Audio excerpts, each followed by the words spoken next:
నిజంగా చెప్తున్నా, ఎంత బాధాకరమైన విషయం అంటే 9 రోజులు ఇంత భక్తితో పూజలు చేసుకున్న వినాయకుడిని సెకండ్ లో ఇలా నీళ్ళల్లో కలిపి ఒకరు ఒక క్రేన్ తో నీళ్ళలో కలుపుతున్నారు. ఆ వాటర్ లో ఉన్న ఇంకొక క్రేన్ వచ్చి కలిపి నీళ్ళలో కలిపింది సెకండ్ లో, విత్ ఫ్రాక్షన్ ఆఫ్ సెకండ్ లో తీసి బయటకు పెట్టేస్తారు. అది ఒక చెత్త కుప్పలో పడేసినట్టు పడేస్తారు. ఇది ఎంతవరకు కరెక్ట్ అని మీరైనా చెప్పండి. మీకేమనిపిస్తుంది అసలు? నిజంగా మీరే చెప్పండి, ఇది కరెక్టా రాంగా? కింద కామెంట్ బాక్స్ లో కామెంట్ చేయండి ఒకసారి. దాదాపు ఒక 3 రోజుల నుంచి నేను కష్టపడి నైట్ అవుట్ చేసి తిరుగుతున్నా ఈ ఫుటేజ్ కోసం. ఎందుకంటే ఆంధ్రప్రదేశ్ లో చాలా మంది నిమజ్జనం ఎట్లా జరుగుతుందో ఎవరికీ తెలియదు. సో మంచి మంచి ఫుటేజ్ తీసుకుని మంచి మంచి క్లిప్స్ తీసా. 3 nights స్లీప్స్ లేకుండా నేను కష్టపడి ఆ ట్రాఫిక్లల్లా మొత్తం తిరుగుకుంటా మీకోసం ఒక మంచి ఫుటేజ్ తీసుకొని వచ్చా. వీడియో నచ్చితే లైక్ చేయండి, షేర్ చేయండి అండ్ కామెంట్ చేయండి. సబ్స్క్రైబ్ చేసుకోవడం మాత్రం మర్చిపోకండి. ట్యాంక్ బండ్ క్లోజ్, ఖైరతాబాద్ దగ్గర క్లోజ్, మొత్తం క్లోజ్. ఇంక ఎటు పోయినా దారి లేదు అసలు. అంటే భూమి చుట్టూ మనుషులు తిరిగి వెళ్ళినట్టు ఇప్పుడు మొత్తం రూట్లన్నీ తిరిగి వెళ్ళాలన్నమాట. ఏం ట్రాఫిక్ రా నాయన. మేము స్టార్ట్ అయ్యేసరికి వెళ్తున్న దారిలో భరతనాట్యం ఒకటి అయింది. చాలా బాగా వేసారు పిల్లలు అయితే మాత్రం. ఇక్కడ నుంచి మొదలైంది. ఒక్కొక్క వినాయకుడిని లారీ ఎక్కించేసి ఇంక స్టార్ట్ చేశారన్నమాట నిమజ్జనాన్ని. ఈ నిమజ్జనం అయితే చాలా గ్రాండ్ గానే చేశారని చెప్పొచ్చు. ఎందుకంటే ఘటాలు ఉన్నాయి, ఇందులో రకరకాల నేల వేషాలతో మంచిగా జరిపించారనమాట.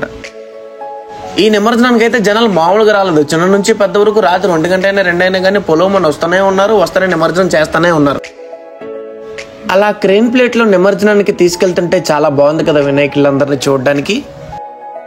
కానీ పంపించేటప్పుడు మాత్రం పూజలు చేసుకొని చాలా బాధపడుతూ పంపిస్తారనమాట. ఎందుకంటే వినాయకుడు అందరికీ ఈకో ఫ్రెండ్లీ టైప్ కదా. ఇక్కడ నుంచి మొదలైంది. ప్రతి వినాయకుడిని మాక్సిమం కవర్ చేసుకుంటూ తీసుకొచ్చా. చూడండి, చూసి ఎంజాయ్ చేయండి. ఈ నిమజ్జనానికి మాత్రం చిన్న నుంచి పెద్ద వరకు తేడా లేకుండా ఆడోళ్ళు మగోళ్ళు అందరూ కూడా ఈక్వల్ గా ఎంజాయ్ చేస్తారనమాట.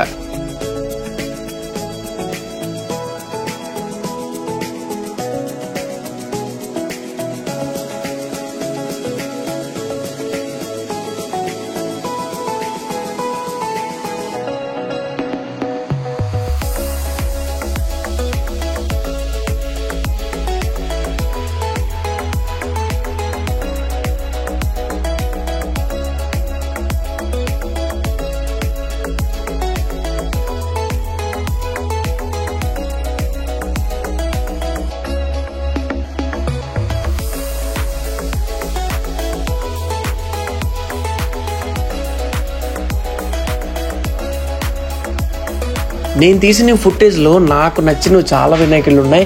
నాకే కాదు, చాలా మందికి అందరికీ నచ్చేటట్టుగానే చాలా వినాయకులు సూపర్ గా ఉన్నాయి. మంచి మంచి వినాయకులు అయితే ఉన్నాయి, చూడండి.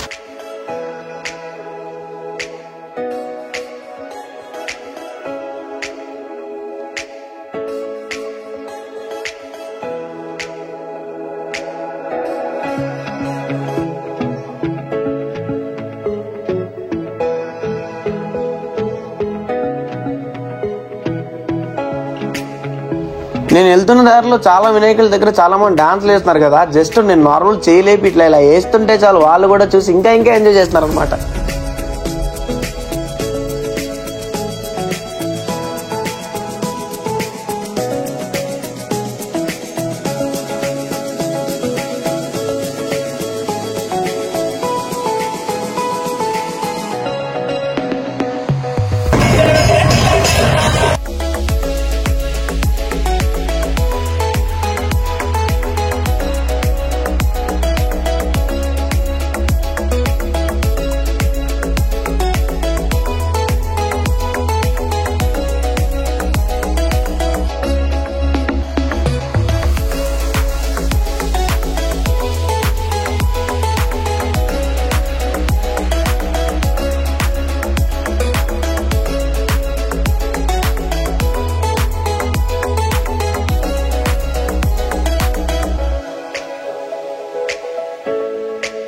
నేను చూసిన వినాయకుడిలో అన్నిటికంటే ది బెస్ట్ 2 అనిపించే. ఆ రెండిట్లో ఈ ఫస్ట్ ఈ వినాయకుడు, సెకండ్ ఇంకో వినాయకుడు ఉంది భయ్య. ఎక్సలెంట్ అంటే ఎక్సలెంట్, అంతే. మీరే చూసేయండి.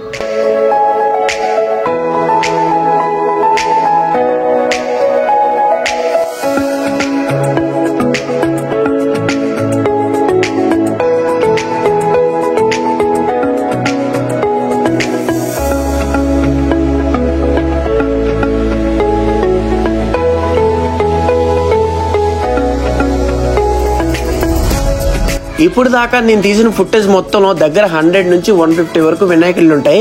ఈ వినాయకులు అన్ని మాక్సిమం ప్లాస్టర్ పరసే. మహా అయితే తిప్పి కొడితే 2-3 మాత్రమే మట్టి వినాయకులు ఉన్నాయి. ఇన్ని ప్లాస్టర్ పరస్ పెట్టే బదులు అన్ని మట్టి వినాయకులు పెడితే ఈ నేచర్ కి మంచిది, అందరికీ మంచిది.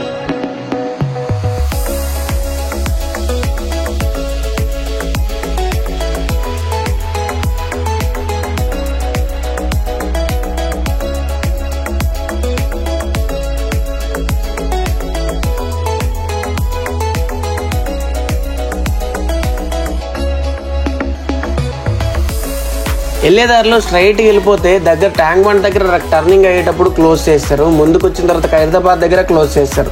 మరి ఇంకేటి వెళ్ళాలి? ఊరు చుట్టూ తిరిగినట్టు చుట్టూ తిరిగి వెళ్తేనే కానీ మనం ట్యాంక్ బండ్ దగ్గరికి వెళ్ళామన్నమాట. కానీ వీడియో కోసం తప్పదు కదా, వెళ్ళాల్సి వచ్చింది, వెళ్ళాం కూడా. మొత్తానికి నిమజ్జనం చేయక ముందే ట్యాంక్ బండ్ దగ్గర ఉన్న ఖైరతాబాద్ వినాయకుడిని ఫుటేజ్ సంపాదించా అన్నమాట.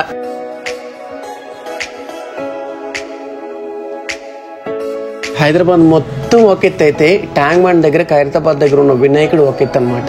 ఈ వినాయకుడిని చూడడానికి లేట్ నైటే కాదు, ఏ టైం అయినా కాదు, జనాలు పొలోమని వచ్చుతూనే ఉన్నారనమాట. వినాయకుడి దగ్గర వరస్ట్ సిచ్యువేషన్స్ ఏంటంటే తాగేసి నిమజ్జనం చేస్తున్నారనమాట.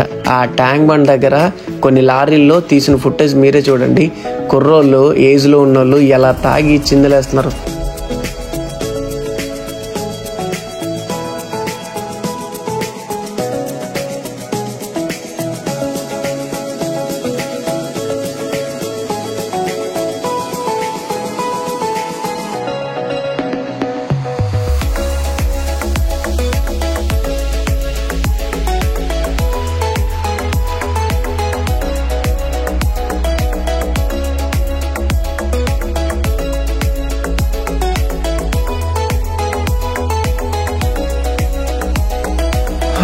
మొత్తానికి అటు ఇటు తిరిగి ఫైనల్ గా ట్యాంక్ బండ్ కి అయితే రీచ్ అయిపోయాం. నార్మల్ డేస్ లో అయితే డివైడర్ దగ్గర జస్ట్ రోడ్ క్రాస్ చేయడానికి కూడా ఇలా ఎగురు దూకొచ్చు అనమాట. కానీ ఇప్పుడు అలా స్పేస్ కూడా లేదు. మొత్తం ఐరన్ తో ఫిక్సింగ్ మొత్తం ఫిక్స్ చేశారనమాట.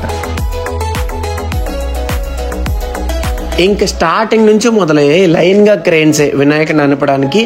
మొత్తం దగ్గర ఒక 100 to 200 క్రేన్స్ ఉన్నాయన్నమాట. ఇంకా లాస్ట్ మినిట్ లో ఎంత చేయాలో అంత హ్యాపీతో ఎంజాయ్ చేసేసి వినాయకుని హ్యాపీగా పంపించారు. నేను వచ్చే దారిలో దగ్గర 1 కిలోమీటర్ అవుతానే నేను బండి ఆపేసా. ఎందుకంటే అసలు లోపలికి వెళ్ళలేదు. కానీ నడుచుకుంటూ 1 km ట్రావెల్ చేసి చాలా ముందుకు వచ్చేసా వీడియో కోసం. అక్కడ కనిపిస్తాయి చూసారా, ఆ లైటింగ్స్ అన్ని సరదాగా పెట్టినవి కాదు, మొత్తం అన్ని క్రేన్ లైటింగ్స్ అనమాట. అన్ని క్రేన్స్ ఉన్నాయి.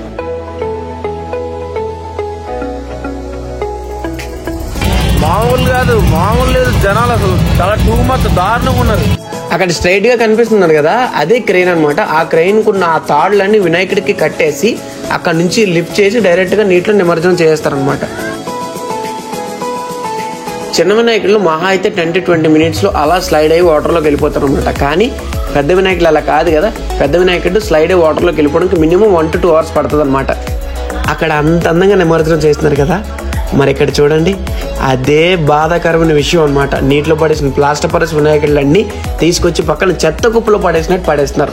ఈ మిస్టేక్ నిమజ్జనం చేస్తున్న వాళ్ళది కాదు, మనది. అంటే ప్లాస్టర్ పరస్ వినాయకుడు పెట్టకుండా మట్టి విగ్రహాలు పెడితే నీటిలోనే వదిలేస్తారు, నీటిలోనే కరిగిపోయి వెళ్ళిపోతాయి కదా. ఈ ప్లాస్టర్ పరస్ పెట్టడం వల్ల మీరు నీటిలో నిమజ్జనం చేసి వెంటనే ఖచ్చితంగా తీస్తారు. ఎందుకంటే ఖచ్చితంగా వెంటనే తీయకపోతే పైన లోతట్టు ప్రాంతాలన్నీ మునిగిపోతాయి, వాటర్ ఫ్లోట్ ఎక్కువైపోయి. అందుకే డైరెక్ట్ గా మట్టి వినాయకుడిని పెడితే ఈ ప్రపంచానికి మంచిది, నేచర్ కి మంచిది, ఆక్సిజన్ కూడా మంచిది, అన్నిటికీ మంచిదే కదా. సో అందుకనే ప్లాస్టర్ పరస్ అవాయిడ్ చేయండి. నెక్స్ట్ ఇయర్ నుంచి మట్టి విగ్రహాలు పెట్టండి. ప్రతి year the hardest good bye ఏంటో తెలుసా? ఈ వినాయకుడి నిమజ్జనమే.